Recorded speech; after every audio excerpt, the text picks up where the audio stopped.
C'est bon? Oui, Baruch Hashem. Voilà. Donc, comme on l'a dit tout à l'heure, donc parmi tous les noms qu'on a cités, une dédicace spéciale pour Laurence Mazal Bat Myriam pour ce soir, donc que le cours soit Leilu Nishmata pour l'élévation de son âme. Et je voulais commencer aussi par une annonce. Donc, c'est une date anniversaire. Alors, on n'y prête peut-être pas attention, mais je tenais absolument, et ça, au lieu, j'aurais pu le faire à la fin, mais je le fais en début, vous remercier. Vous remercier pour votre fidélité, puisque aujourd'hui, ça fait exactement un an. On avait commencé l'enregistrement de ces cours par Zoom, la paracha de Tazria Metzora. Et là, on a fait un tour complet.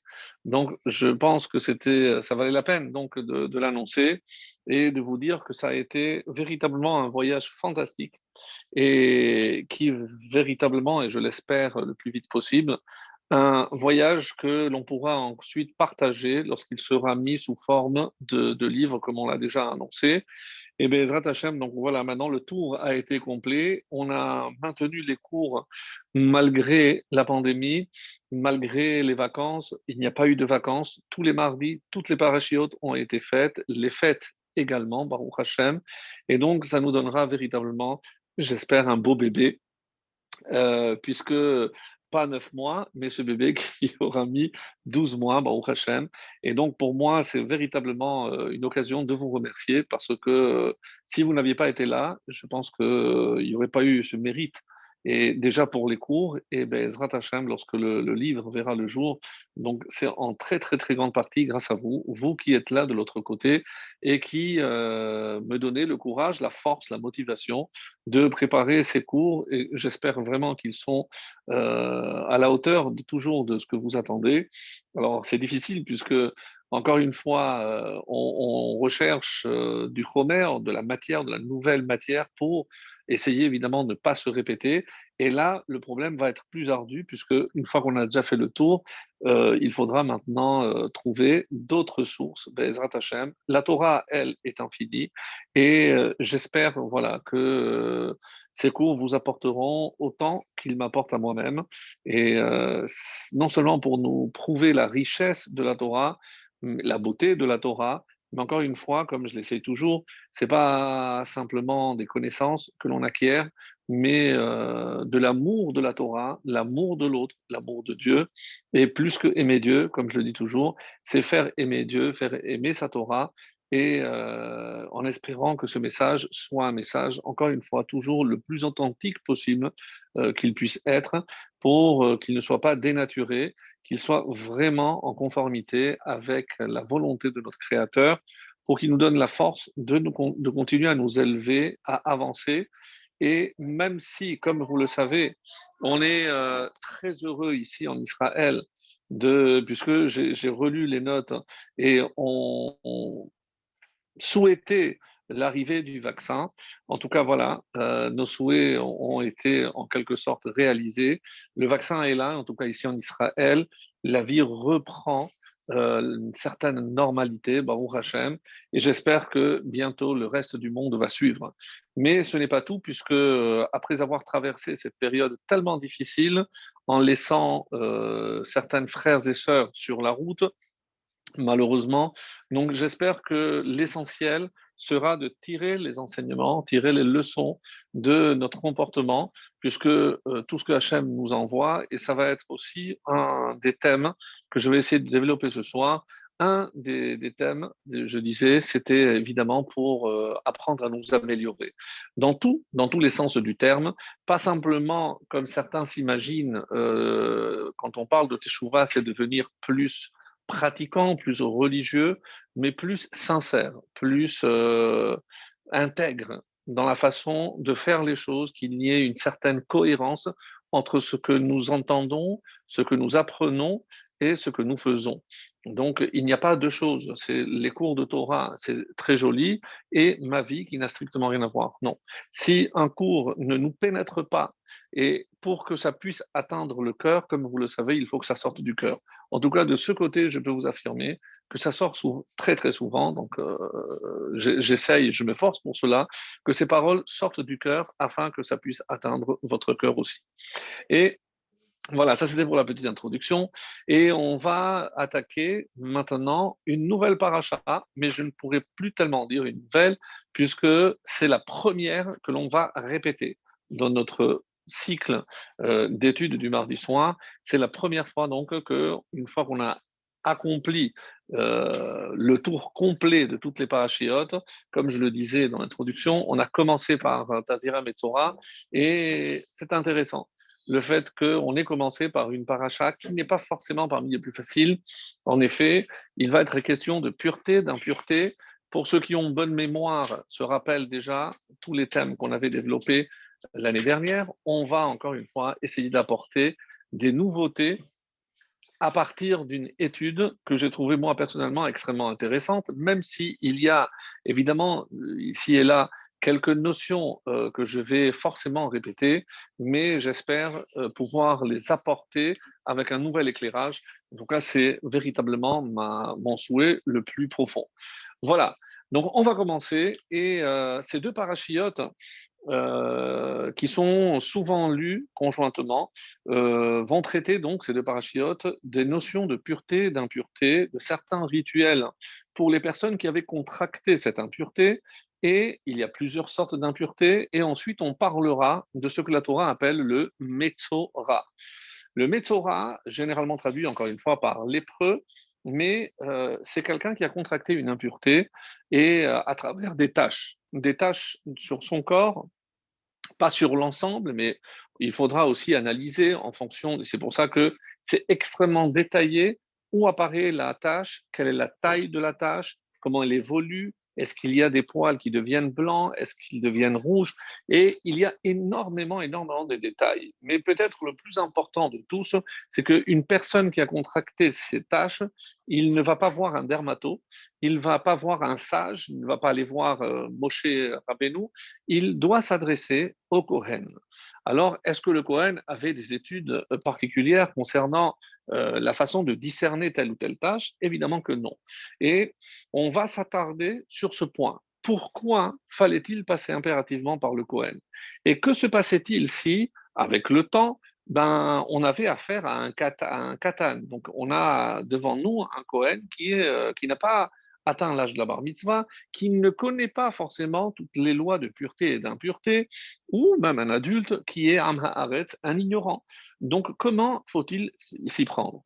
Et ça, c'est le Rambam Maïmonide qui va tout détailler effectivement avec une connaissance colossale que le Cohen nécessitait pour distinguer, et par rapport au temps, il y avait 70 nuances de tâches, donc quelque chose d'extrêmement complexe. Et encore une fois, on ne comprend pas pourquoi, encore, comme je le disais, passer par le Cohen. Qu'est-ce que le Cohen? Et il fallait qu'il déclare, une fois qu'il avait vu, Vehuva et la Cohen, donc il était amené devant le Cohen, Vera Cohen, et une fois que le Cohen avait vu, il déclarait ou tahor ou tamé. Donc, et à partir de l'instant où le Kohen prononçait le mot tamé, eh ben, la personne commençait le décompte en fonction après de l'évolution, 7 jours, mais avec une conséquence pas des moindres, il était complètement expatrié. Donc, Badad Yeshev, il fallait qu'il quitte l'ensemble du campement et il fallait qu'il séjourne à l'extérieur, donc sans aucun contact. Certains ont voulu voir ici une forme peut-être de lèpre, dans le sens où pourquoi y avait-il besoin d'un bidoud? Aujourd'hui, ce mot, on le connaît malheureusement. Pourquoi il avait besoin d'un isolement? Alors, peut-être que c'est une maladie contagieuse. Et pour éviter une contamination, donc il fallait l'isoler. Mais on va tout de suite se rendre compte, à la lumière de beaucoup de commentaires, qu'il n'était surtout pas question de contamination ou d'autre. Parce que la tsara'at, donc cette forme d'affection cutanée, n'est pas considérée comme une maladie. Sinon, ce n'est certainement pas le Kohen qui avait en charge une telle guérison. Et puis, le Kohen ne guérissait pas, il déclarait. Évidemment, il y avait un certain rituel en fonction de l'apparition de la tâche, si on devait apporter un korban, un sacrifice ou pas. Donc, c'est extrêmement pointu, très détaillé, très technique, mais nous, on ne va pas s'occuper de tout le côté technique, on va dire, de cette maladie, pour ainsi dire. Alors, il y a plusieurs sortes d'impuretés, comme nous allons le voir, et aussi par rapport à la femme et Tazria lorsqu'elle portera la semence. Donc, pour ce qui est de la femme qui accouche, on va voir, et c'est curieux, que toutes ces deux parachiotes qui parlent de pureté en impureté commencent par précisément la yoledette. La yoledette, la parturiente, la femme qui accouche, et par rapport donc à cette façon de contracter une impureté. Pourquoi? Parce que, et on va essayer de lire à partir du Kuzari, on va citer aujourd'hui aussi le Kuzari, pourquoi commencer par elle? Parce que c'est le moins logique. Elle, elle contracte l'impureté en donnant la vie. Alors qu'on va voir que pour toutes les autres impuretés, ou par rapport à un cadavre, par rapport au cadavre d'un animal, qui est aussi une source d'impureté, des pollutions, des pertes, aussi bien chez l'homme que chez la femme, ce qu'on appelle zav ou zava, la femme nida, avec évidemment c'est monstrueux. Donc, chaque fois qu'il va y avoir une perte, et dans la discussion du Kuzari, c'est très curieux, parce qu'à un moment donné, le roi des Khazars, il va poser la question, mais pourquoi pour ces sécrétions plus que d'autres? Pourquoi pas pour l'urine ou pour d'autres? Pourquoi ce n'est pas le cas de tout ce qui est sécrétion chez l'homme? Pourquoi précisément c'est à partir de ce que la Torah décrit comme Zav ou Zava, ayant subi une perte, une pollution? Donc, énormément de questions, énormément évidemment de côtés incompréhensibles, parce que déjà, tout ce qui touche la pureté et l'impureté demande aussi beaucoup, on va dire, de réflexion par rapport à la conséquence de ce que l'on voit ici dans la paracha. Alors, concernant l'aspect, je vais aujourd'hui, ce soir, présenter donc sous un autre angle, et je suis certain qu'on ne l'avait jamais fait. Et pourquoi donc? Pour répondre à la question, pourquoi devait-on passer par un Kohen? Mais avant, il y a donc une étude très intéressante que je voudrais partager avec vous, et qui va nous éclairer sur ce côté, on va dire, de l'impureté.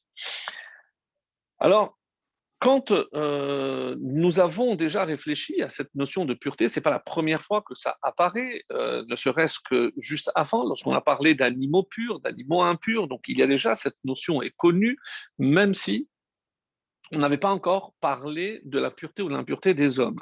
Ce qui est extrêmement curieux aussi au niveau de cette tsaraat, c'est, et je ne traduis pas parce que je préfère ne pas qu'on se dise que c'est la lèpre, concernant la tsaraat, c'est que il y avait aussi d'autres manifestations. Ça pouvait être sur les étoffes, donc les habits, mais aussi sur les habitations, sur les murs dans lesquels on habitait. Donc on voit bien que ça ne relève pas d'une maladie. Ça ne veut strictement rien dire. Et je vais commencer par le Tivot Shalom, qui pose une question intéressante, et il dit comme cela: quand on dit Vehuva el HaKohen, il fallait qu'il soit amené devant le Kohen. Alors c'est curieux, puisque la personne, c'est pas qu'elle est impotente, c'est pas qu'elle est handicapée, elle peut venir au bas, alors, et elle viendra, elle se présentera devant le Kohen. Pourquoi Vehuva sera amené?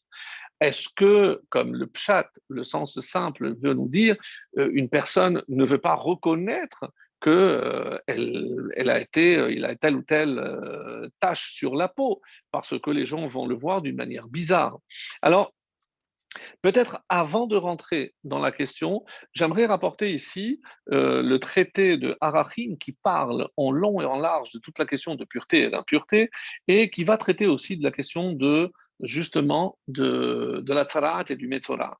Donc dans la page Tetzaïn 16b, il y a marqué comme ça: Al shiva devarim negaim baim. Pour cette cause, il y a des plaies, et c'est ça le terme qui est utilisé dans la paracha, nega tzara, la plaie de la tzara. Donc c'est une plaie. Alors, à la lachon hara, c'est le plus connu, c'est le fait qu'on fasse de la lachon hara. Al shfichut damim, sur le fait de verser du sang, al shevoat shav, sur des serments en vain, ve'al gilui arayot, sur les relations interdites, ve'al gasut haroar, sur la vulgarité, la grossièreté, ve'al agezel, sur le vol, ve'al tsarut ha'ayin, et sur un œil envieux, donc étroit littéralement. Donc, très curieux, il y a donc, d'après l'Agmara, 7 raisons qui peuvent entraîner l'apparition de ces fameuses tâches. Alors, ce qui est curieux, vous allez certainement remarquer, mais Shfichudamim, quelqu'un qui fait verser du sang, donc il est passible de la peine de mort.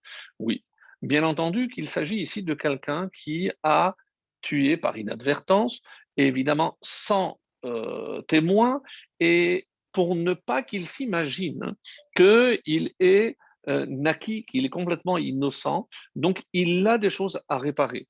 Forcément, si Hachem nous envoie l'apparition de ces tâches, c'est pour qu'on tire des conséquences, des conclusions et des leçons. Chez Wachav, l'utilisation de la parole, ça rejoint le Lachon Hara, et Gilou Yarayot, ça rejoint Shfichut Damim.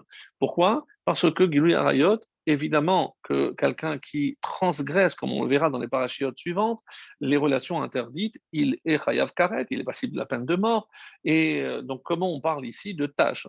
Évidemment, c'est quelqu'un qui a, dans des cas très particuliers où il n'y avait pas de témoins et autres, donc quelqu'un à qui Dieu veut lancer un message pour qu'il comprenne, pour qu'il arrête, pour qu'il change quelque chose dans son attitude. Ve'al gasut arouar, donc quelqu'un aussi qui est vulgaire dans son comportement, mais surtout dans son langage. Donc on voit bien que le langage occupe une place prépondérante dans les raisons qui entraînent l'apparition de ces tâches.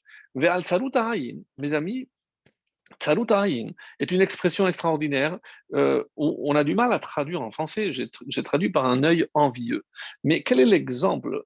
C'est lorsque moi, je vois que mon voisin est en train d'agrandir sa terrasse et que moi, je n'ai pas la possibilité parce qu'il y a notre immeuble, je n'ai pas la possibilité. Alors, qu'est-ce que c'est la tsalut ha'ayin? Qu'est-ce que c'est cet œil envieux? C'est pas que je suis jaloux parce qu'il est en train de le faire. Ça, à la limite, c'est pas bien, mais c'est, on va dire, encore humain. Mais pour l'empêcher d'avoir ce que moi je ne peux pas avoir, je vais le dénoncer. Donc, on est dans un stade qui est déjà beaucoup plus éloigné. Comme on l'a vu dans l'étude que nous faisons tous les matins sur Michelet, Salut Aïm, c'est lorsque quelqu'un m'invite, mais il a un œil sur tout ce que je vais prendre, ce que je vais manger, ce que je ne vais pas manger. Donc, à tel point que même le roi Salomon dira qu'il finira par vomir, parce que ça ne peut pas passer lorsque je sais que la personne a Tsarut Aïm. Ce qu'il donne, même lorsqu'il donne, il ne le donne pas de bon cœur. Donc, je ne peux pas conserver, garder cette chose-là. Et si je sais que quelqu'un m'invite et ce n'est pas de bon cœur, il faut surtout pas accepter une telle invitation. Donc, ce qui est curieux, mes amis, c'est que dans le Midrash Tanhuma, on ne cite pas 7, mais 11 causes de Tzaraat, de cette fameuse apparition de tâches. Alors, qu'est-ce que on rajoute à part ce qui a été dit? Al-Avodazara. Et donc là, j'ai 3 connus, Shfichudami, Gilou Yarayot, et aussi sur la Avodazara. Donc quelqu'un qui a pensé, vous allez voir, par rapport à la question que va poser ici le Tivot Shalom, donc c'est pour ça que je voulais absolument faire cette introduction. Al-Chilul Hashem, quelqu'un qui n'a pas transgressé quoi que ce soit, mais par son comportement, il a entraîné une profanation de Dieu, du nom de Dieu. Qu'est-ce que c'est la profanation du nom de Dieu? Lorsque quelqu'un qui est censé avoir un comportement exemplaire, eh ben, parce qu'il a une barbe, parce qu'il est soi-disant religieux, même si ce terme, je ne l'aime pas trop, mais quelqu'un qui est soi-disant religieux, eh ben, surtout lorsque les gens voient comment il agit, il y a des choses qu'il est impossible, inconcevable de faire même en cachette, parce que le jour où ça se révélera, vous imaginez comment ça va être vécu par les gens qui vont l'apprendre. Donc ça, c'est le Chilul Hashem. Il y a des gens qui sont prêts à mourir pour ne pas profaner le nom de Dieu. Ensuite, Gilou Yarayot, on l'a dit, Gnevot, on l'a déjà dit, la Shonara aussi, mais Id et Dout Sheker. Quelqu'un, c'est un petit peu comme chez Chav, c'est une promesse, un serment en vain. Ici, c'est un faux témoignage. Quelqu'un qui fait un faux témoignage, donc, encore une fois, la mauvaise utilisation de la parole. Medanim, intéressant, Medanim ben ha'achim, c'est quelqu'un qui provoque la zizanie, les disputes entre frères. Et mes amis, pourquoi? Parce que je n'ai rien fait, mais je vais voir un, je vais voir l'autre et j'allume la flamme. Medanim ben achim, mais c'est pas simplement entre des frères de père et de mère, mais tous les juifs sont des frères. Donc quelqu'un qui s'amuse à allumer des flammes, et c'est pour ça qu'il faut faire extrêmement attention, parce que si je sais qu'il a une dent contre quelqu'un, je ne vais pas venir, ah, tu sais ce que j'ai vu, tu sais ce que j'ai entendu, c'est évidemment ajouter de l'alcool de rajouter du bois dans le feu. Ensuite, Din Mekalkel Dayan, pardon, c'est un Dayan, un juge, qui est Mekalkel Hadin. Parce qu'il y a des intérêts en jeu, eh ben, il va malheureusement fausser le jugement, au détriment évidemment de celui qui aurait dû être innocenté. Chez Wachav, on l'avait dit, Nichnas bitrum acher, quelqu'un qui pénètre dans la propriété de quelqu'un d'autre. On ne voit pas, nous, forcément quelque chose de mal. Oui, c'est parce que je dois respecter l'autre et le bien de l'autre. Donc, si je rentre chez lui comme si j'étais chez moi, attention, parce que aujourd'hui, je me contente de rentrer, mais ensuite, ça peut aller beaucoup plus loin, Chas Shalom. Et par rapport à Choshev Machashavot Shel Sheker, là où on est déjà dans une nuance, je rappelle que ces 11 raisons sont rapportées dans le Midrash Tanchuma.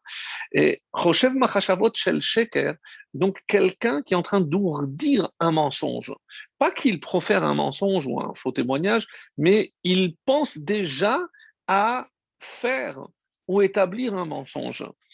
Ve'af, et on a qui rajoute Af al-ain hara, quelqu'un aussi qui a un mauvais œil, quelqu'un qui, lorsqu'il regarde, il regarde toujours avec un mauvais œil.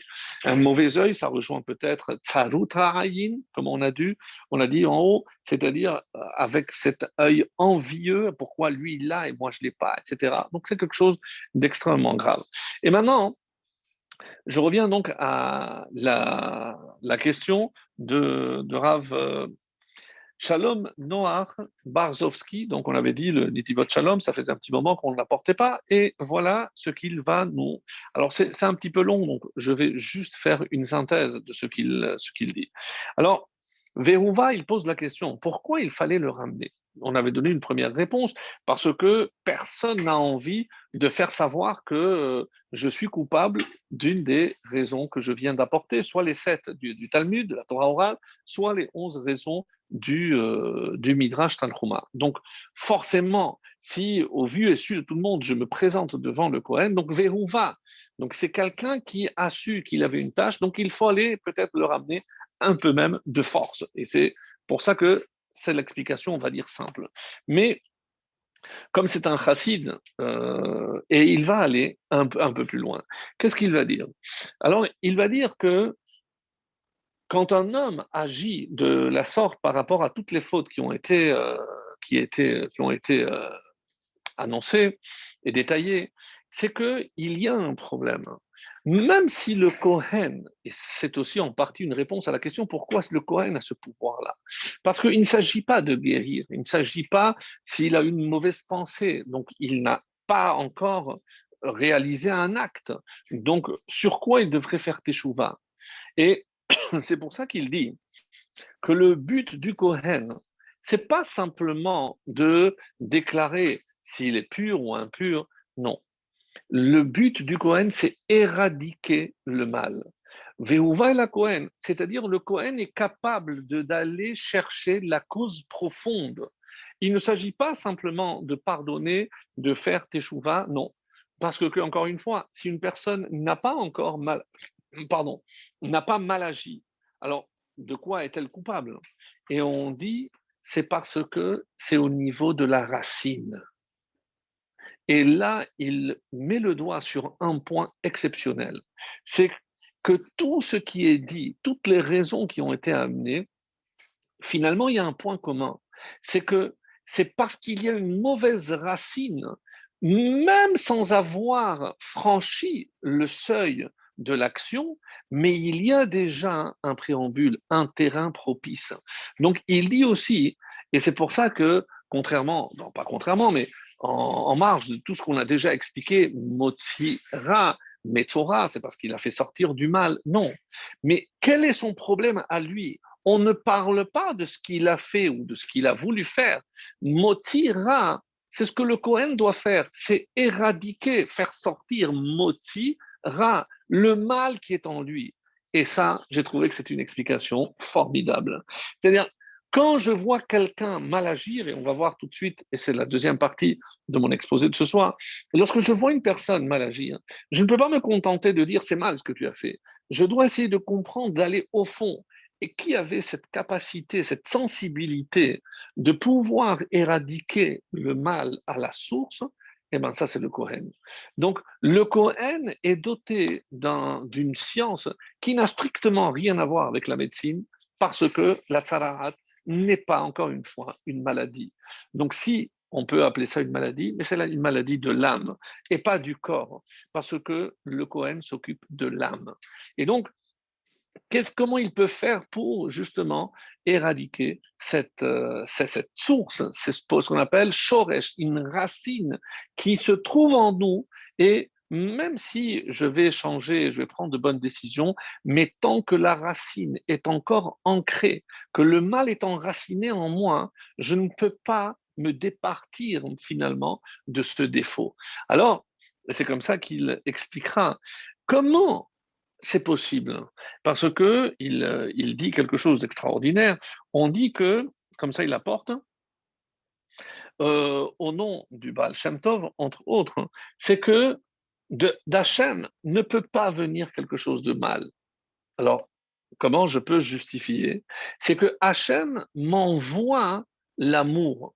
Maintenant, qu'est-ce que je vais faire moi avec cet amour? Est-ce que je vais l'utiliser pour le bien ou pour le mal? Comme on dit, pour le côté de la Kedusha ou l'inverse, ou la Sitra Ahara, l'autre côté. Donc, toutes les énergies, toutes les forces que Dieu me donne, l'utilisation que je vais en faire ne dépend que de moi. Et c'est ce qu'on dit, Hakol bide shamayim. Donc, Hachem t'envoie un quota de nerfs, un quota de colère, un quota, tout. Mais mais comment, qu'est-ce que tu vas faire avec toutes ces forces, avec toutes ces énergies? Est-ce que tu vas les diriger vers la sainteté, vers la Kedusha? Et c'est le maître mot, d'après ici le Netivot Shalom, c'est que tout le but, c'est d'atteindre la Kedusha. Comment je sais? Comment s'appellera la paracha que nous lirons par la suite? Acharemot Kedoshin. Comme si Kedoshin était évidemment l'objectif à atteindre. Je ne peux pas atteindre et m'attacher à la Kedusha tant que je n'ai pas éradiqué ce qui en moi est considéré comme une racine porée roche velana, qui va malheureusement donner de mauvaises herbes. Parce que tant que je n'ai pas ou trouvé un bon désherbant ou la manière d'un poison pour tuer cette racine, eh ben, elle restera ancrée en moi. Et c'est comme ça que le Kohen, finalement, qu'est-ce qu'il va devoir faire? Il doit reconnecter ce juif avec Akadosh Baruch Hu. Et là, évidemment, on reprend tout à fait le rôle essentiel du Kohen.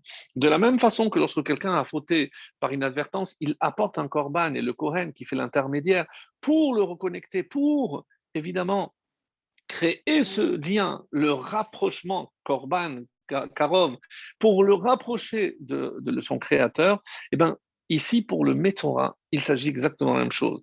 Et j'ai trouvé que c'est tellement original parce que tout le monde pense que Motsira, c'est lui qui fait sortir le mal. Non. Mais maintenant, pour réparer ce tort, c'est comment faire sortir le mal qui est en lui, ce mal qui le ronge et qui malheureusement eh ben, l'entraîne à être et à se conduire comme il le fait. Et c'est comme ça que c'est rapporté. Parce que dans le mal qu'il a, c'est ça qui, malheureusement, le fait mal agir, mal parler, mal s'exprimer, de manière vulgaire, de manière grossière. Et c'est pour ça que, encore une fois, il faut faire extrêmement attention. Parce que la parole, donc ce souffle de vie, comme Kelos nous l'a révélé, c'est c'est ça qui fait que nous sommes vivants.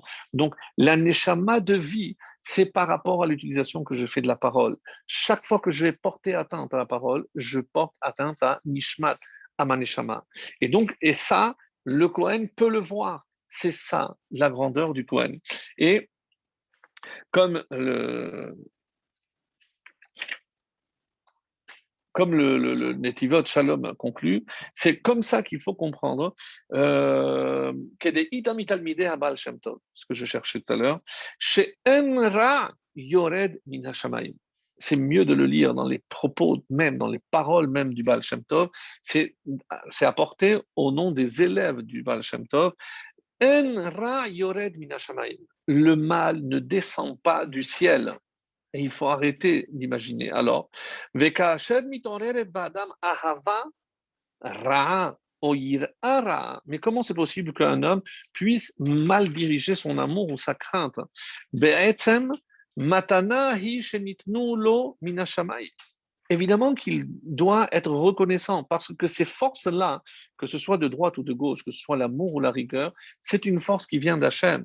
Et alors, mais qu'est-ce qu'il aurait dû faire avec cet amour? Les Ahavat Hashem, Ahavat Torah, Ahavat Israël. Utiliser l'amour comme la Torah nous le demande. Ve'ahavta l'erecha kamocha, ve'ahavta et Hashem elokecha. Et la kevan chez Nafal, l'idée sitra hara. Et malheureusement, ces énergies sont tombées de l'autre côté. Donc finalement, cet amour, puisqu'il va mal le diriger, eh ben, ça va l'entraîner à faire des choses et malheureusement des actions qui sont contraires à la volonté divine. Et ils disent, comme ça ils précisent, et avec toutes les midot, c'est pareil. Autrement dit, Hachem t'envoie les mêmes énergies à chacun. Comment moi je vais utiliser ce potentiel pour le bien ou pour le mal? C'est évidemment tout le travail qu'un juif a à faire. Et le Kohen est pas forcément un sage, mais aujourd'hui, on va voir qu'on n'a plus cette possibilité.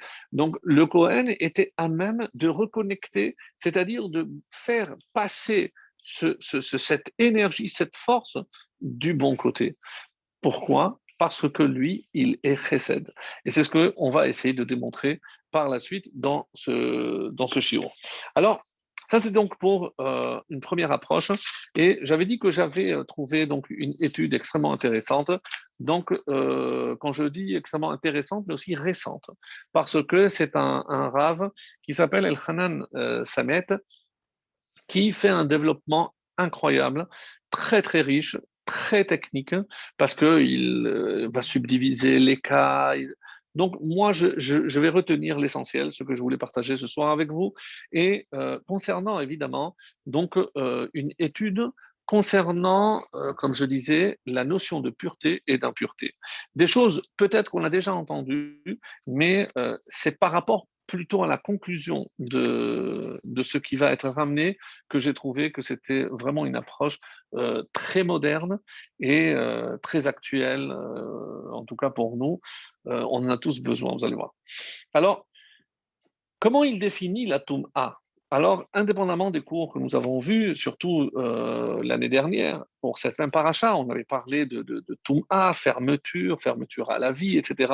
Lui, il va apporter donc quelques nuances par rapport à cela. Alors, on avait dit évidemment que la Toum'a, comme ça il définit, Matzav shel richuk ha'adam min hamikdash ou me'amodato. Qu'est-ce qui se passe lorsque un homme est frappé d'impureté?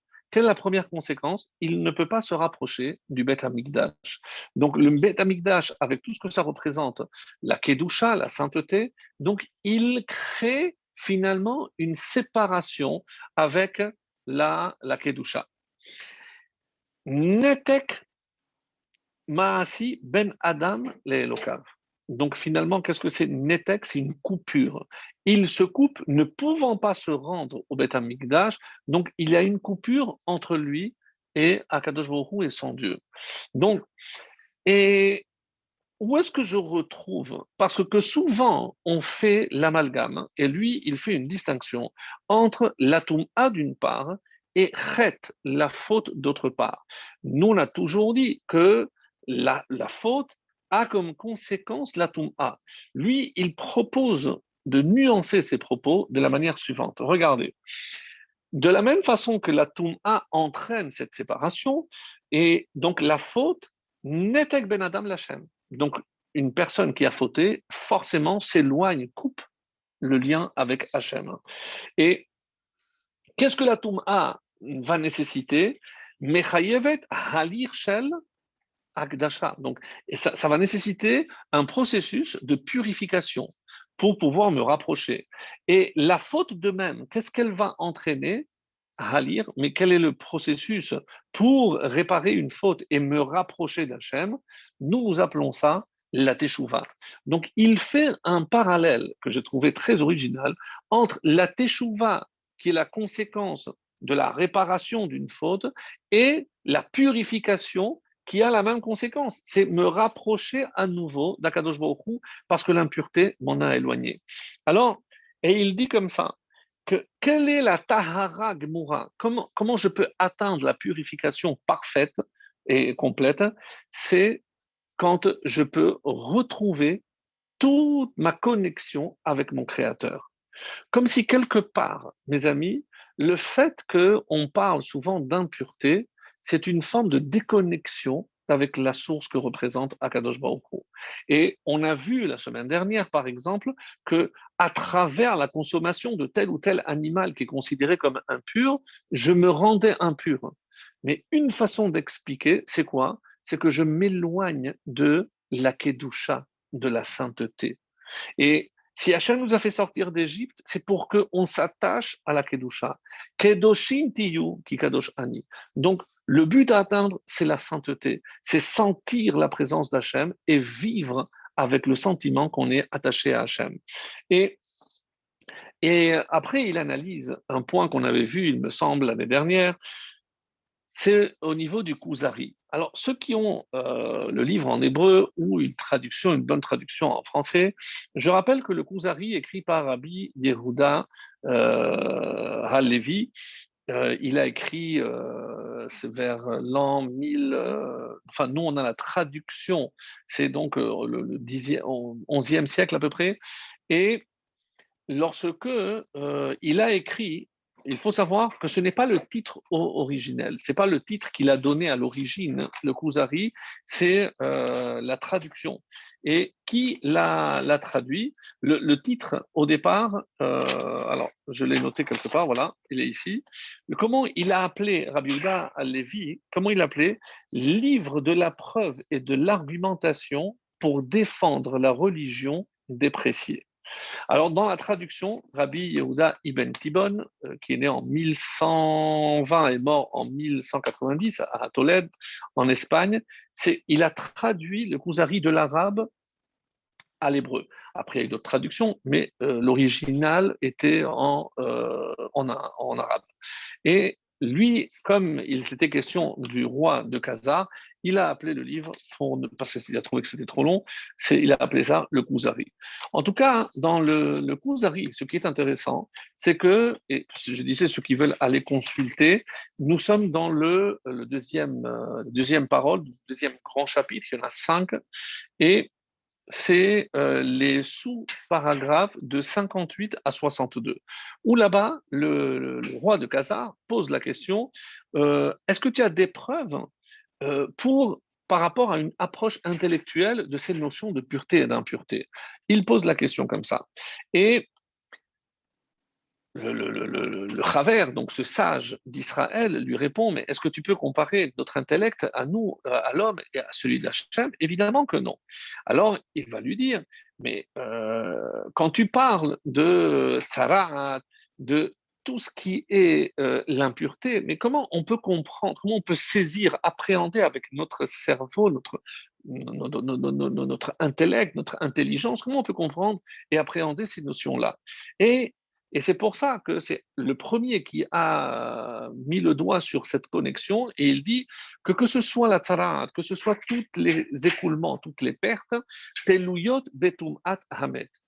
Tout est connecté avec l'impureté qui est à l'origine de tout, c'est la mort. Pourquoi? Ki hamavet hu hahefsed haklali lagouf vehaever hametzora dome lemet. Donc, j'ai recopié en hébreu ce passage-là, que je n'ai pas forcément une traduction, en tout cas, j'ai un petit, mais c'est pas traduit, parce qu'il dit que qu'est-ce que c'est la mort? Hefsed haklali lagouf. C'est une perte générale pour le corps puisque la mort, le corps disparaît entièrement. Et lorsqu'il y a une partie du corps, un membre qui est affecté donc par ces tâches-là, c'est considéré comme si cette partie était morte.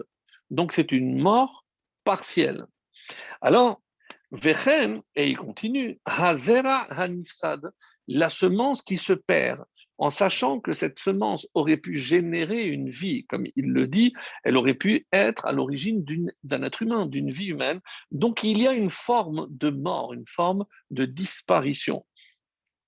Et comme ça, il dira, Efsedo shel zeraze, hu imken nigud letrunot achayim veruach achayim. Et c'est pour ça que cette perte de liquide séminal, entre autres, eh ben, c'est comme s'il y avait une nigoud, une opposition à la volonté suprême de Dieu qui est celle de Ruach Hayim, c'est de donner la vie. Donc, comme si quelque part, et maintenant on peut comprendre, d'après ce que le Kuzari dit ici, que par quoi commence la paracha de pureté et d'impureté? Par le fait de donner la vie. Et c'est pour ça qu'il est en contradiction, c'est ce que le Rav El-Hanan ici va mettre en parallèle, puisqu'apparemment il y a une contradiction. Comment, lorsque la femme, oui, donne la vie, comment imaginer qu'à ce moment-là, il y a quand même, malgré tout, une impureté? Vous allez voir l'explication extrêmement originale qu'il donne. Alors il dit, c'est tellement fin que seules les âmes très élevées, je cite le Kuzari, traduction libre bien sûr, que seules les âmes très élevées et sensibles ressentent cette perte. Parce que vous allez me dire, oui, mais à ce niveau-là, c'est pas parce que il y a une perte, une pollution nocturne, qu'il a tué. C'est pas comme des actes volontaires beaucoup plus graves.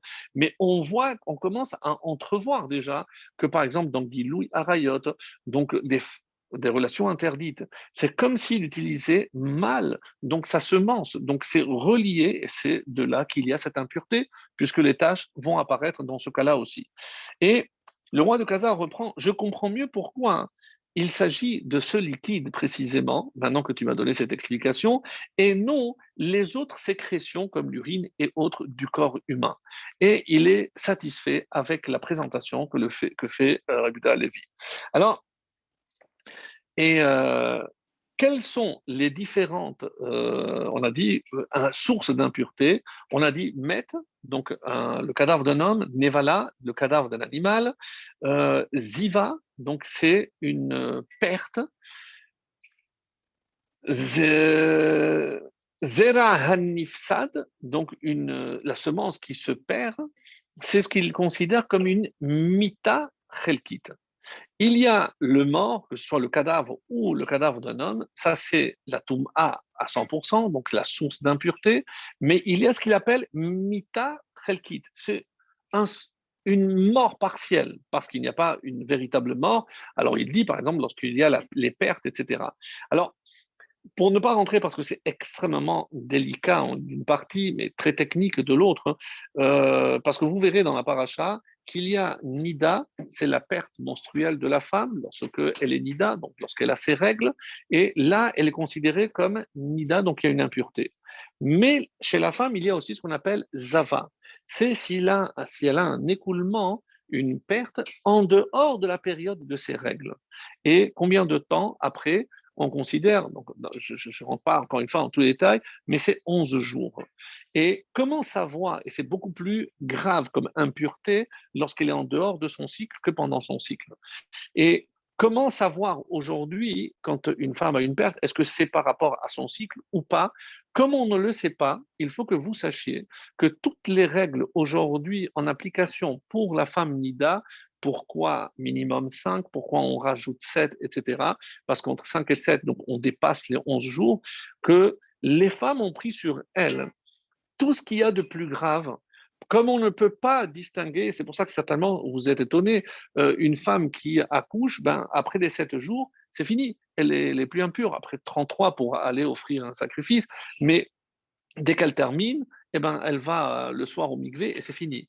Aujourd'hui, ce n'est pas le cas. C'est pour ça qu'on ne peut en aucun cas apprendre les règles de pureté et d'impureté concernant une femme nida de la Torah, puisque dans la Torah, nous ne sommes pas à même de distinguer. Donc, dans le Shulchan Aruch, dans le Talmud, donc on a fait encore en quelque sorte un mix de Nida et de Zava. On a pris les règles les plus, on va dire, les plus strictes dans les deux cas, et c'est ce qui explique qu'aujourd'hui, une femme, lorsqu'elle observe toutes les règles d'impureté, il n'y a pas que les règles concernant Nida de la Torah, mais aussi Zava. Donc ça, c'était pour que ce soit bien bien clair, parce que c'est un point où beaucoup de gens ignorent, et quand on étudie le traité de Nida, on se rend compte avec tous les détails, c'est que on ne peut pas prendre le risque, vu qu'aujourd'hui, on n'a pas la possibilité d'offrir des corbanotes et autres. Donc, on a fait, en quelque sorte, les règles des deux ensemble. Alors, je ferme la parenthèse. Maintenant, le Rav Elchanan ici dit qu'il y a deux remarques. Concernant cette explication très originale, ça va être repris par un grand nombre de commentateurs par la suite, mais il faut savoir que l'un des premiers à avoir fait cette connexion entre la mort et l'impureté, c'est le Rabbi Yehuda Levi, donc dans le Kuzari. Mais il a deux remarques. La première est la suivante. Madoua Chashuv Kamet. Donc on dit que le Metzora Chashuv Kamet, le Metzora, et c'est comme ça que c'est rapporté dans le traité Nedarim 64b, c'est qu'un Metzora, quelqu'un donc qui est affecté de ces tâches-là, eh ben, il est considéré comme mort. Mais c'est curieux. Pourquoi? Parce que, qu'est-ce qu'il avait dit dans le Kuzari? C'est que Ever Metzora domé les met. Mais c'est que seulement la partie, le membre qui est touché, c'est cette partie-là qui est considérée comme mort. Mais dans la Gemara, lorsqu'on voit le détail, c'est assez étonnant, on dit que le Metzora est considéré comme mort, un pauvre est considéré comme un mort, et un sous-main, un aveugle, et l'on allait donc, à Dieu ne plaise aussi, quelqu'un qui n'a pas d'enfant est considéré comme mort. Donc, très dur, mais je ne rentre pas dans les détails, parce que c'est comme s'il y avait finalement d'autres, excusez-moi le terme, mais des maladies qui rendent impur. Donc, comme si la pauvreté était une forme de maladie. Donc, c'est étonnant par rapport donc à comment concilier avec l'explication que nous a donnée ici le Kuzari.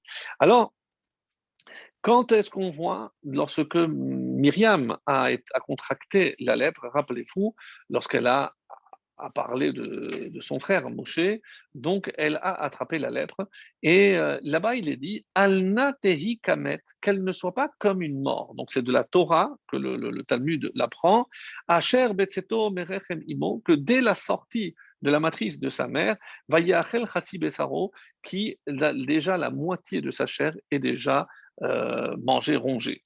Alors, qu'est-ce que cela veut dire? C'est évidemment, c'est parce qu'il y a une apparence de mort. Comme si quelque part, c'est évidemment pas que le Metzora est comme mort, mais le fait de le voir avec ces taches-là, c'est comme si il y avait une apparence de mort. En effet, la partie qui est contaminée, eh ben, c'est comme s'il n'y avait pas d'air et comme si elle était touchée par la mort, comme si une partie était morte.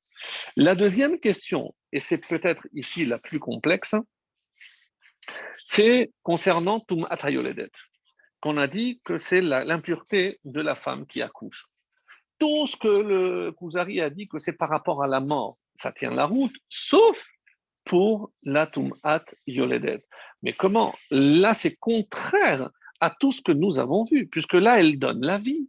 Donc, comment je peux prétendre qu'elle va contracter quand même l'impureté alors qu'elle donne la vie? Il n'y a pas de contact avec la mort. Alors, en son temps, et c'est une des explications qu'on avait effectivement donnée à partir de Pirkei Avot, Haïloudim Lamut. C'est que ceux qui naissent sont voués à mourir. Donc, faire naître un enfant, c'est aussi quelque part le condamner à mourir. Et donner la vie, c'est aussi peut-être donner la mort. Donc ça, c'est une explication. Mais lui, ici, il propose quelque chose de beaucoup plus original. Écoutez bien. Donc, Isha Asher, quand on parle ici des deux cas qui contredisent apparemment le Kuzari. Le premier, c'est Tum'at Hayoledet. C'est l'impureté de la femme qui accouche. Et il y a aussi, dans la paracha, un verset qui dit Isha asher yishkav ish ota shirvat zera. Un homme, une femme, pardon, qui aura une relation charnelle avec un homme. Donc, pourquoi ici elle serait impure? Donc, qu'est-ce qu'il y a d'impur? Donc, c'est une relation qui va donner la vie. Pourquoi imaginer que ça, c'est une source d'impureté? Et là, comme il le dit lui-même, c'est ce qu'on appelle Chayim Chadashim. Donc, je ne peux pas imaginer que non seulement il n'y a pas de mort, mais au contraire, il y a une nouvelle vie. Et lorsqu'un homme s'unit à sa femme, ben, c'est aussi, peut-être ça ne donne pas une vie à chaque fois, mais c'est en vue de donner la vie. Donc, je ne comprends pas pourquoi il y aurait donc cette impureté. Il n'y a pas de perte. Alors, il répond comme ça. C'est au niveau du Zera, Gouf Hamet, Hamet le Merza. Donc, quelles sont les sources d'impureté, comme on l'a dit tout à l'heure? C'est ce qu'on appelle les nozlé hachayim. Comme ça, il appelle ça. Qu'est-ce que c'est nozlé hachayim? C'est des liquides de vie. Quels sont des liquides de vie? Il y en a deux. C'est évidemment la semence de l'homme et le sang, puisque le sang est impératif pour la vie. Donc, qu'est-ce qui se passe dans les deux cas? Il y a une perte de ce liquide, que ce soit de la part de l'homme, parce que il perd ce liquide, même s'il peut donner la vie, mais lui, concrètement, il le perd. Et la femme, au moment où elle donne, eh ben, forcément, c'est vrai, et c'est comme ça qu'il va l'expliquer d'une manière très originale, que ce soit par le fait d'engendrer ou d'accoucher, notre Imrem Hadashim, une nouvelle vie est créée. Donc les deux maintenant qui sont à l'origine de la création d'une nouvelle vie, que ce soit le père qui engendre ou la mère qui accouche, mitrokenim beshabat amaase mipisat chayim sheyesh bahem letovat yetzirat otam chayim. Donc les deux, pour pouvoir donner la vie, il faut qu'il donne quelque chose, il faut qu'il se départisse de quelque chose. L'homme, c'est sa semence, donc qui est à lui, et il s'en défait, il perd une forme de semence, une énergie pour donner la vie, certes. C'est le fait qu'il se vide de ses forces vitales chez Yeshba, min mavet achelki. C'est comme considéré comme une mort partielle. Eh ben, c'est ce qu'il dit. Bechaim chadashim ve'achirim. Donc, même si ça provoque une nouvelle vie, mais pour donner cette vie, il y a eu une perte. Donc, l'homme, ça se comprend parce qu'il se vide de son liquide essentiel, de ce liquide, cette énergie de vie. Et la femme, eh ben, il donne cette explication. Parce que, de la même façon que cet enfant, comme ça dit le Talmud, c'est qu'un fœtus, c'est comme un membre de la mère. Donc, c'est une partie intégrante de la mère. Pendant 9 mois se forme la vie à l'intérieur de la mère. Donc, qu'est-ce qui se passe quand elle donne la vie? Elle se vide. Donc, tout ce qu'elle a créé en son sein, eh ben, elle le perd. C'est vrai que le bébé, il va sortir à une nouvelle vie, mais quoi? Mais cette partie qui a grandi en elle, comme un membre qui se nourrissait d'elle, qui vivait en elle, elle l'a perdue. Et c'est la source de la Toum'a, parce qu'elle perd quelque chose de vital. Et c'est pour ça que, et on comprend, normalement, ce qui sort de l'impur est impur. Donc si elle est impure, l'enfant aurait dû être impur. Et ça, c'est le grand paradoxe. C'est que elle, en donnant la vie, elle devient impure. Mais le tinoc, lui, le bébé qui naît, lui, il est tahor, lui, il est pur. Parce que c'est sa sortie à lui qui a provoqué la perte chez sa maman. Et c'est comme ça que on explique donc, je trouve que c'est très original, donc le fait que même en donnant la vie, puisqu'il y a une perte même partielle de quelque chose de vivant, de quelque chose de vital, eh ben, même par rapport à cette notion-là, il y a déjà donc une forme de contact avec la mort, et c'est ce qu'on appelle, nous, l'impureté. Voilà, mes amis, par rapport donc à ce passage. Et maintenant, on va faire la transition avec la vie. La vie, puisqu'on a parlé de la vie, l'essentiel, évidemment, c'est qu'on continue à vivre. Et même si pour donner la vie, et c'est assez intéressant, que Hachem ait voulu que non seulement il y ait une union pour donner la vie, mais qu'il y ait aussi une séparation. La femme se sépare de son fœtus et l'homme se sépare en quelque sorte de cette énergie vitale qui est en lui. Et chaque fois qu'il y aura cette perte qui ne sera pas en vue d'eux, eh bien, il y aura une impureté. On avait dit Gilou Arayot, les pertes séminales, etc. Parce que, quelque part, donc, il perd une vitalité en lui et c'est ce qui est à la source de l'impureté. Alors, par rapport donc à ce qu'on avait dit, toutes les catégories d'impureté et autres, euh, nous avons ici un point sur lequel je vais revenir, c'est le rôle du Kohen. Pourquoi c'est le Kohen qui est à l'origine de ce processus de purification? Et regardez ce que le Rambam, dans Perektet, qui dit la chose suivante. Même si tout le monde est apte à voir, donc moi je peux voir le néga, donc cette tâche, et voir, et si j'ai appris la coloration, je peux.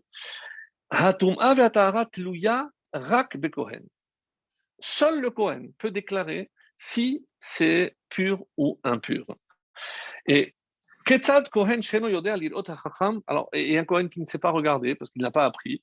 Chacham Roehu, c'est le sage qui regarde. Ve Omer Lo, et il va dire au Kohen, Emor Tamé, dit Tamé. Et le Kohen répète Tamé. Ou Emor Tahor, Ve Kohen Omer Tahor. Donc il fait répéter. Pourquoi? Parce que seule la possibilité qui a été donnée au Kohen de prononcer le mot Tahor ou Tamé, et c'est à ce moment-là précisément que la personne devient impure. Mais ça fait déjà 2 jours que j'ai la tâche, peu importe. Quand est-ce que l'impureté commence? Dès que le Kohen déclare. Comme si dans la parole du Kohen, il y avait une force incroyable. Et c'est exactement ça. Sifte Kohen, les lèvres du Kohen, ce sont eux qui décident de si c'est pur ou c'est impur. Mais avec toutes les conséquences. Dire de cette personne qu'elle est tamée, ça veut dire, évidemment, la conséquence que ça va engendrer, c'est s'éloigner du camp pendant 7 jours, etc. Badad Yeshev, isolé, c'était très dur. Et pourquoi? Parce que c'est marqué Ve'alpihem yekol ri vechol nega. Donc c'est par rapport à leur bouche qu'il y aura telle ou telle nature de la tâche. Va'afilu haya kohen katan, même s'il s'agit d'un Kohen. Alors, ce que je n'avais pas précisé et qui me revient maintenant, c'est si pour la femme, quand on dit qu'elle est zava, donc elle a une perte liquide, c'est par rapport à du sang. Qu'est-ce que c'est un homme zav? Puisqu'on avait dit qu'il y a ce qu'on appelle, quand il a une perte, certains expliquent que c'est le liquide séminal dénaturé. Donc, c'est pas lorsqu'il est entier, en forme, donc c'est lorsqu'il est dénaturé. Donc, je ferme, ça m'est venu, la parenthèse. Maintenant, va filoya koten katan, oshotea chacham, Omerlo, même si c'est un Cohen ignare, même si c'est un Cohen petit, qui n'a pas l'âge de 13 ans, c'est le Chacham qui va décider. Soger bemad varim amurim. כשהיה הכהן סומך על דברי החכם, אבל אם היה הכהן רואה וסומך על עצמו, אסור לו לראות נגע. מכל הנגעים עד שיורנו רבו ויהיה בקיא בכל הנגעים. Mais évidemment, s'il ne veut pas écouter ce que le sage lui a dit, il sera interdit de ne pas voir, parce qu'il va déclarer sans avoir les connaissances requises. Et c'est pour ça, tant qu'il n'a pas appris, il ne pourra pas le faire. Et de là, on apprend que, et c'est très important, qu'il y a marqué Vera'ah Kohen et Nega, donc le seul qui est apte à regarder cette tâche, c'est qui? C'est le Kohen. Et le verset continue Vera'ah ou Kohen. Et le Kohen le verra. Il verra qui? La personne qui porte cette faute. Cette tâche, pardon. Donc, on dit qu'il regarde la tâche et il regarde la personne. Et là, on a une explication magnifique du Meshech Chochma, Rabbi Simcha HaKohen, qui était Kohen par hasard, de Dimsk, dans le Meshech Chochma. Donc, si vous l'avez, c'est le Meshech Chochma. Et je vous lis. Vera Kohen Tanega, Vera Ahua Kohen. Alors, il ne comprend pas pourquoi cette kfilut, pourquoi cette redondance. Il voit, il verra la tâche et il le verra. Pourquoi?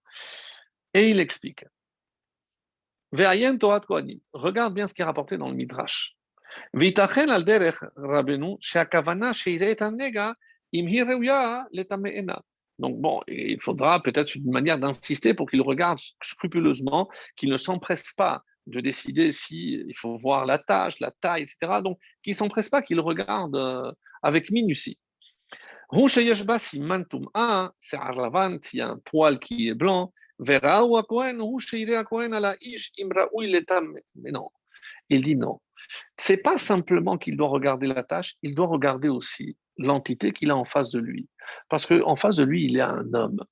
Et il doit être capable de décider si cet homme peut être mis en isolement. C'est-à-dire, Hu im khatan, imaginons que c'est un khatan, c'est quelqu'un qui vient de se marier. Notnim lo kol shiva yemei mishte, alors le Kohen ne regardera pas la tâche. Quand est-ce qu'il regarde la tâche? C'est lorsqu'il a vu de qui il s'agit. Si c'est un khatan, alors ne regarde pas la tâche. Qu'est-ce qui s'est passé? Je viens de marier hier. Bon. Va, termine tes 7 jours de fête et après, tu viendras me voir. Mais il a une tâche. Non. L'homme passe avant la tâche. Vechen beregel. Ou si c'est pendant la fête, alors le Kohen, il est au chômage. Il ne regarde pas. Termine la fête. Notnim lo kol yemot haregel, shelo le'arvev simchato. C'est magnifique. Donc ici, le Meshech Chochma nous donne un principe tellement beau. C'est que, et vous allez avoir l'application concrète, parce que vous allez me dire, oui, mais bon, aujourd'hui, il n'y a plus tout ça, qu'est-ce que ça peut nous apporter? Comme on fait d'habitude, on va essayer de le ramener, comme ça je disais que c'est un message extrêmement actuel. Alors, comme il dit, n'oublions pas que la Torah, les voies, les sentiers de la Torah sont des sentiers agréables, noam. Donc, ce n'est pas en repoussant quelqu'un que je vais réussir à l'approcher. Quand il y a marqué dans le verset de la Torah, il le regarde, il doit regarder son essence. Est-ce que c'est un moment qui convient pour le rendre impur? Je ne comprends pas. Ou il est pur ou il est impur. Donc, on va faire ça à la manière cartésienne. S'il a une tâche qui correspond à ce que j'ai appris que c'est impur, c'est impur. Qu'est-ce que ça veut dire maintenant? Non, attends, regarde, il vient de se marier. Je ne comprends pas. Il est impur, il est impur. Il vient de se marier, ça ne change rien à l'affaire. Ou s'il y a une fête, et alors? Ben oui, je ne regarde pas. Mais quoi, je me vois la face, et je l'apprends de Vera ou à Cohen, parce qu'il ne regarde pas que la tâche. Mes amis, c'est tellement beau. Parce que quand quelqu'un agit mal, évidemment que je ne peux pas assimiler tout son être à la faute qu'il a commise. C'est pas parce que quelqu'un qui a péché une fois que ça devient un pécheur, un fauteur. Et il termine, et le jour où tu le verras. Pourquoi c'est précisé dans la Torah le jour où tu verras? Il y a des jours où tu ne vois pas. Il y a des jours où tu ne vois pas. Eh oui. C'est lié à un temps. Et si ce n'est pas le temps idéal parce que ça ne convient pas pour ne pas lui gâcher sa simcha, eh bien, je ne le fais pas.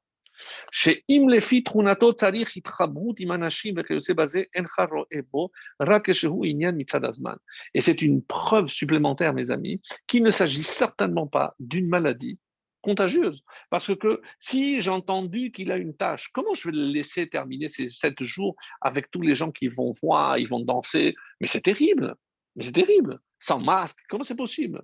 Évidemment, ici, il ne s'agit pas d'une maladie contagieuse. Et c'est par rapport à l'être avant l'action. Donc, je dois voir son entité. Et à ce propos, on raconte une histoire magnifique du Chafetz Chaim. Le Chafetz Chaim avait une fille qui s'est mariée avec un rave très connu, qui avait une sœur qui n'était pas du tout du tout pratiquante. Et malheureusement, elle et son mari ont eu un accident, donc les deux sont morts. Il s'est retrouvé un petit enfant, un garçon, qu'ils ont décidé d'adopter, puisqu'il n'avait ni père ni mère. Mais il avait été élevé, mais vraiment à la laïque. Et c'était, comme aujourd'hui un petit peu dans certains endroits, à l'opposé. Soit on était dans le milieu orthodoxe, soit on était complètement à l'opposé. C'était la Haskalah, le mouvement des Lumières, des intellectuels juifs, etc. Donc, il était complètement. Donc, la Torah, pour lui, il rentre dans un monde qu'il ne connaît pas. Donc, non seulement il pleurait jour et nuit de la perte de ses parents, mais il n'avait pas tous ses repères, il avait tout perdu. Et à un moment donné, donc, son oncle, qu'il a adopté, décide de mettre un peu de baume à ce cœur souffrant en disant, mais qu'est-ce qui te ferait plaisir? Chez moi, j'aimais beaucoup le russe. Je voulais apprendre le russe. Alors, qu'est-ce qu'il fait? Il va embaucher un professeur pour lui apprendre le russe. Donc, ça s'est su, imaginez, les gens ne font pas la distinction, le petit-fils du Chafetz Chaim qui étudie le Chol, étudie le russe en plus, comment c'est possible? Et les gens sont venus, le Chafetz Chaim a mis les choses en place, et après il est allé voir, le soir tard, il est allé voir son gendre et lui a dit, écoute, pourquoi tu as pris une telle décision? Et son gendre lui a expliqué. Qui c'est qui écoutait aux portes? C'est ce jeune garçon. Et qu'est-ce qu'il entend? Deux sages de la Torah, des monstres, parce que c'était vraiment des monstres, qui se disent, mais si tu penses, oui, ça me fait tellement de peine de le voir souffrir, que j'ai pensé que si on pouvait lui donner un peu de ce qu'il voulait, ben ça allait l'apaiser un petit peu de la perte de ses parents. Et là, le Chafetz Chaim lui dit, c'est toi qui as raison, continue, et tu as pris la bonne décision. Donc cet enfant va grandir par la suite, il va devenir un général, il va faire carrière dans l'armée russe, etc.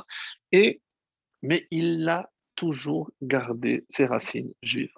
Et tellement qu'il est venu voir la veuve, une fois que le Chafetz Chaim était disparu, et pour la remercier, parce que à une occasion, alors qu'il était encore jeune, il était venu s'entretenir, alors qu'il y avait une fête, s'entretenir avec elle, et il est reparti. Qu'est-ce qui s'est passé? Et c'est lui qui a raconté. Et il avait connu une femme non juive. Et il était tellement en dilemme. Et qu'est-ce qui le retenait? Croyez-le ou non, c'est la discussion qu'il avait entendue entre son oncle et le grand-père, le Chafetz Chaim. Comment deux sages de la Torah, en pleine nuit, ils discutent pour essayer d'essuyer les larmes d'un orphelin. Eh bien, si eux qui, pour eux, la Torah est tellement importante, ils ont pris une décision pour mon bien, je ne peux pas les trahir. Il a toujours respecté le Shabbat, même lorsqu'il était à l'armée russe, et finalement, il n'a jamais épousé de femme non juive. Tout ça parce qu'il a écouté cette discussion. Donc, le Chafetz Chaim, rappelez-vous, c'était un Cohen aussi. Donc, pour nous montrer à quel point je dois toujours être à l'écoute des besoins de l'autre. Ce n'est pas parce qu'il a mal fait quelque chose qu'il est entièrement condamné. Et comme le Rav disait, regardez, avant de mettre une piqûre, qu'est-ce qu'on fait? On nettoie toute la partie, il faut désinfecter, etc. Donc, prendre soin de tout ce qu'il y a autour avant de faire mal, avant de faire la piqûre. Et quelque part, c'est un petit peu ce que nous devions apprendre quand on s'apprête à faire un reproche. Comment je peux rapprocher quelqu'un? Et ici, et maintenant vous faites le lien avec ce que je disais au début, quelqu'un qui a fauté, c'est quelqu'un qui s'est éloigné, qui s'est déconnecté. Mon but, c'est pas simplement d'apporter une réponse. Et quand d'ailleurs on a posé une fois une question au rabbi où on avait voulu écrire des questions, des réponses, il a dit non, le judaïsme, c'est pas des réponses. Le judaïsme, il s'agit pour nous de rapprocher les juifs à la Torah, pas d'apporter que des réponses. Parce que ce n'est pas à travers une réponse que je peux. Ah, c'est sûr que lorsqu'il y a une volonté vraiment de savoir et que je ne pose pas une réponse et je pose une vraie question, à ce moment-là, évidemment qu'il faut savoir comment répondre. Mais quel est l'objectif? C'est pas ah, je l'ai eu, j'ai su répondre. Non. Le but ultime, c'est de rapprocher les gens. Et comme nous le démontre de qui on l'apprend d'ailleurs, mes amis? De Moshe Rabbeinu. Comme ça, rapporte le rabbi de Louavitch, entre autres, c'est qu'il y regardait sur Aharon, comme on l'a lu dans le Pirkei Avot, qu'est-ce qui a marqué? Ohev et Aberiot mekarevan la Torah. Il aimait les créatures. Et c'est pour ça qu'il pouvait les rapprocher à la Torah, parce qu'il le faisait par amour. Donc, il ne faisait pas dans la colère, comme nous le faisons malheureusement des fois pour éduquer nos enfants, ou lorsqu'on voit un juif qui mal agit, on s'emporte trop vite, et c'est pas comme ça, on l'oublie très vite. Alors, il dit de qui on l'apprend? Regardez, à Moshe. À quel moment Moshe va faire des reproches au peuple juif? Oui, pardon, à la fin de sa vie, après 40 ans de loyaux services, exactement 5 semaines avant de mourir. Pourquoi je dis 5 semaines? C'était le premier Shevat et il est mort le 7 Hadar. Donc 4 semaines de Shevat et la semaine de Hadar, 5 semaines. 5 semaines avant de mourir, alors qu'il a passé 40 ans avec eux. Et il n'avait jamais fait allusion à la faute du veau d'or, à toutes les fautes. Ce n'est que au moment de mourir qu'il s'adresse. Pourquoi? Alors, la réponse de Halovitch est magnifique. Et il dit, pourquoi?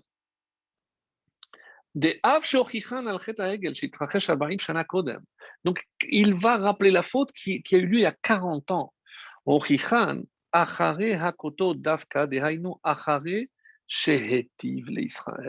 Quand est-ce qu'il s'est permis de faire de reproches? Lorsqu'il leur a fait du bien. Lorsque pendant 40 ans, il a subvenu à leurs besoins. Il était là pour écouter, il était là pour les nourrir, pour tout. Verakaz, mitkablim divrei atochecha.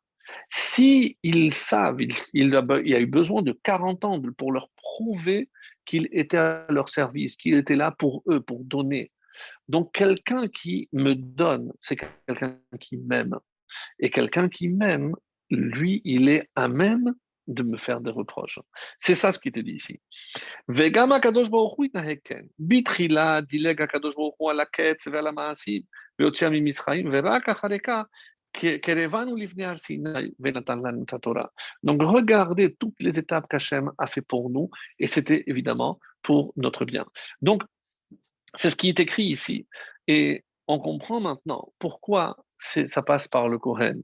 Le Kohen, et c'est un Zohar extraordinaire qui dit comme suit, Sifte Kohen Ishmeru Da'at.